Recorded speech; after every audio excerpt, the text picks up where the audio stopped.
l'invité de la matinale sur La Première.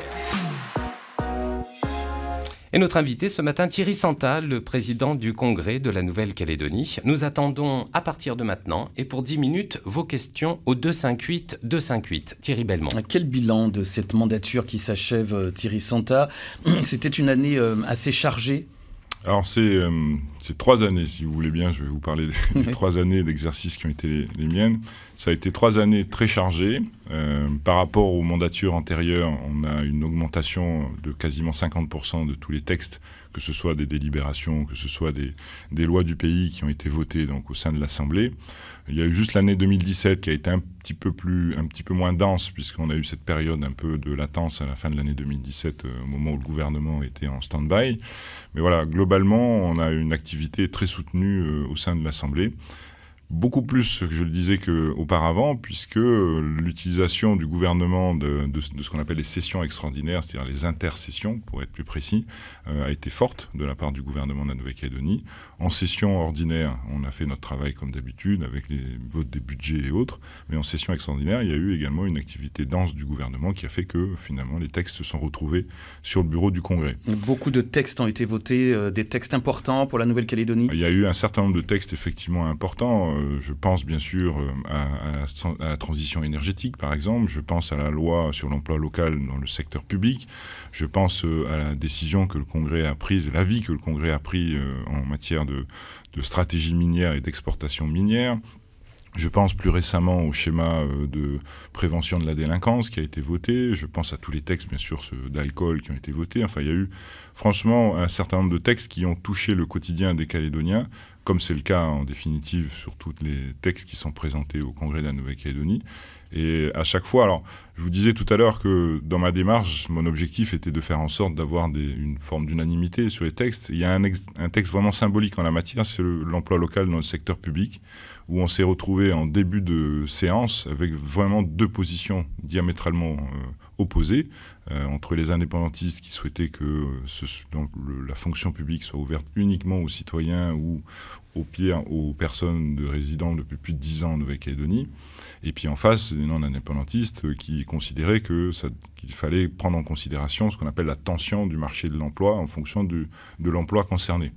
Pour être clair, on n'a pas de médecins calédoniens, donc on ne peut pas fermer la fonction publique hospitalière, par exemple, à l'embauche de médecins extérieurs. À l'inverse, tout ce qui est poste de catégorie C, c'est-à-dire qui ne demande pas forcément une formation très élevée, là, effectivement, il paraissait logique de fermer ce type d'emploi à uniquement les citoyens et les personnes résidentes depuis plus de 10 ans en Nouvelle-Calédonie. Donc l'idée, c'était de prendre en considération cette tension et puis varier finalement les appels à candidature en fonction de la tension en question. Et ça a duré en tout et pour tout de mémoire une 12aine d'heures quand même. Il y a eu 71 amendements au texte présenté par le gouvernement. Et on a fini par voter à l'unanimité ce texte. Ça, c'est pour moi un exemple assez symbolique, finalement, du travail que nous faisons au Congrès de la Nouvelle-Calédonie. Et c'est vers cela que vous souhaitez que, en tout cas, l'institution se dirige. Vous avez parlé tout à l'heure de débats qui devaient se faire et non pas de combats. Vous avez l'impression que les élus arrivent à passer au-delà de leurs différences sur certains textes cruciaux pour le pays? Je crois qu'aujourd'hui, c'est plus le cas aujourd'hui que ce ne l'était hier. La première année d'exercice de ma fonction... Comment ça s'explique? Pourquoi aujourd'hui c'est plus le cas qu'hier? Je crois que sans prétention, je pense que j'ai réussi à inculquer une forme de méthode au sein de notre Assemblée qui a été adoptée, je suppose, par mes collègues et qui fait qu'aujourd'hui, on est plus effectivement dans un débat où chacun s'exprime, où chacun se respecte dans son opinion, ou dès lors que je sens qu'il y a un risque de dérapage, parce qu'il faut, vous savez, en tant que président du Congrès, il faut être attentif à tout. C'est-à-dire que vous êtes sur le perchoir, comme on dit, et vous voyez toute l'Assemblée devant vous, et en fonction de la prise de parole des uns et des autres, vous arrivez à percevoir le moment où ça risque d'être un peu tendu, et donc forcément vous faites attention à la prise de parole qui va être celle de la personne concernée, et en fonction de ce qu'il dit, vous mettez fin ou pas à sa prise de parole. Donc il faut arriver en tout cas à ressentir les choses pour éviter que le terrain soit miné. Allez, on part au standard. Tout à fait. Denis a composé notre numéro. Bonjour Denis. Oui, bonjour. On vous écoute. À tous, votre invité, M. Santa. C'est juste parce bonjour. que le Congrès, c'est pas le législatif, donc il est super. on livrait beaucoup, donc on attend plus de vous concernant les mesures contre la vie chère. Donc, voilà. C'est juste une question, est-ce que vous y attelez, parce qu'on a l'impression que depuis, ça patine. Il n'y a rien de concret. Hein. À chaque fois, on a toujours les mêmes prix, il n'y a aucune baisse. Voilà. Je vous remercie. Merci de nous répondre. Merci beaucoup, Denis. Thierry Santa vous répond. Merci, monsieur Denis, pour la question. Je ne peux hélas que convenir avec vous que ces derniers temps, on n'a pas forcément été efficace au Congrès de la Nouvelle-Calédonie pour lutter contre la vie chère. Bien au contraire, un certain nombre de textes ont été votés récemment qui encore ont augmenté des taxes et autres mesures fiscales. Ils ne vont pas dans le sens de la vie chère. Mais ce que je peux vous garantir, c'est que ça reste une préoccupation majeure des membres de notre Assemblée. Ce sujet va revenir sur la table forcément dans le cadre de la discussion sur la taxe générale à la consommation, la TGC, qui doit être mise en œuvre au 1er octobre. On attend là encore des débats assez vifs. Dont les débats, effectivement, vont être assez denses. Et dont un des objectifs est d'essayer d'éviter, si possible, une inflation des prix à l'occasion de la mise en œuvre de cette TGC. Donc ça ne va pas dans le sens de ce que vous dites, parce que là je parle bien d'éviter une inflation. Certains ont pour objectif de diminuer les prix à l'occasion de la mise en place de cette TGC, mais je n'ai aucun moyen aujourd'hui de vous garantir que cet objectif sera atteint. Ça sera dans l'esprit de tout le monde au moment des discussions. Bruno Rouvière. On retourne au standard avec Nénès, 7h13. Bonjour Nénès. Bonjour. On vous écoute. Oui, je voulais... Ah, ça coupe. Oui, Essayez de vous rapprocher de votre téléphone ou de bouger un peu. Voilà. Voilà, je voulais poser une question par rapport au film, d'accord. Excusez-nous, Nénès, mais on a du mal à comprendre. C'est haché, donc on ne comprend pas tout ce que vous êtes en train de nous dire. Essayez de nous rappeler, de vous déplacer. Et puis... Ah, c'est peut-être mieux, allez-y. Allez-y, on vous écoute. Oui, voilà, justement, c'est pour poser une question directement contre le président du Congrès par rapport à la fonction publique. Concernant l'emploi. Désolé Nénès, on ne comprend pas votre question. Essayez de nous rappeler un petit peu plus tard. Vous êtes candidat à votre propre succession. Vous l'avez dit, vous espérez une candidature unique, votre candidature. Vous n'en avez pas discuté avec les élus de Calédonie Ensemble? Vous vous côtoyez, vous vous connaissez. C'est pas le genre de choses que vous discutez en aparté ou enfin en dehors des séances du Congrès? Non, très sincèrement, non. Il n'y a pas eu de discussion avec mes collègues. Moi, vous savez, je ne suis pas là pour négocier un poste ou quoi que ce soit. Je suis là pour dire simplement que la logique veut qu'il y ait une continuité, que ce n'est pas, à mon sens, opportun, à 3 mois d'une échéance aussi importante, de bouleverser les choses au sein du Congrès. Si d'aventure, c'est un autre candidat qui est élu, ça va forcément créer des tensions supplémentaires, qu'il soit indépendantiste ou pas indépendantiste. Quel serait l'intérêt, encore une fois, de créer ces tensions et de basculer dans ce que je disais tout à l'heure, un peu des combats politiciens, des revanches, j'en sais rien. Je ne vois vraiment pas l'intérêt de bouleverser le fonctionnement qui aujourd'hui me paraît normal de notre institution.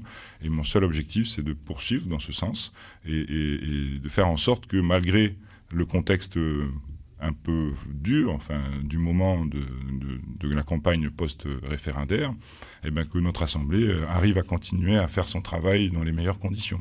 C'est le seul objectif qui est le mien. On retourne au standard avec Michel, et ce sera d'ailleurs la dernière fois. Bonjour Michel.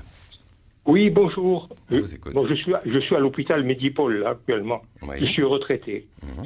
Ne pensez-vous pas, monsieur le président du Congrès, président du Congrès, ne pensez-vous pas qu'en réduisant fortement les charges patronales, mettons de 50%, en remettant 25% d'augmentation de salaire aux salariés, ça réduirait les charges.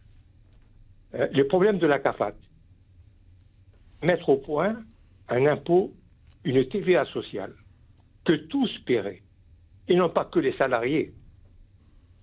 Du premier jour de notre naissance jusqu'à notre dernier jour, on profite de la santé, que tous contribuent.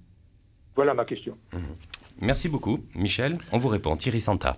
Bonjour Michel, merci pour la question et sincèrement je vous en remercie parce que c'est un sujet qui me tient beaucoup à cœur et je suis entièrement d'accord avec vous. Je crois que La meilleure façon de rétablir les finances de notre système de santé, c'est effectivement par une forme de TVA sociale, de manière à éviter une augmentation de cotisation des entreprises, puisque c'est aussi un autre projet que le gouvernement a présenté au Congrès, auquel moi je me suis opposé. Je considère que c'est effectivement davantage par une TVA sociale qu'on pourra y arriver. Je crois que les entreprises aujourd'hui sont suffisamment chargées justement de différentes taxes et impôts et ont besoin au contraire d'être allégées et de pouvoir se développer à nouveau. Elles sont aujourd'hui presque étouffées par tout ce système fiscal qui a été mis en place depuis plusieurs années. Dans le contexte économique un peu compliqué en plus en ce moment, c'est certainement pas le moment d'à nouveau alourdir leurs charges, bien au contraire.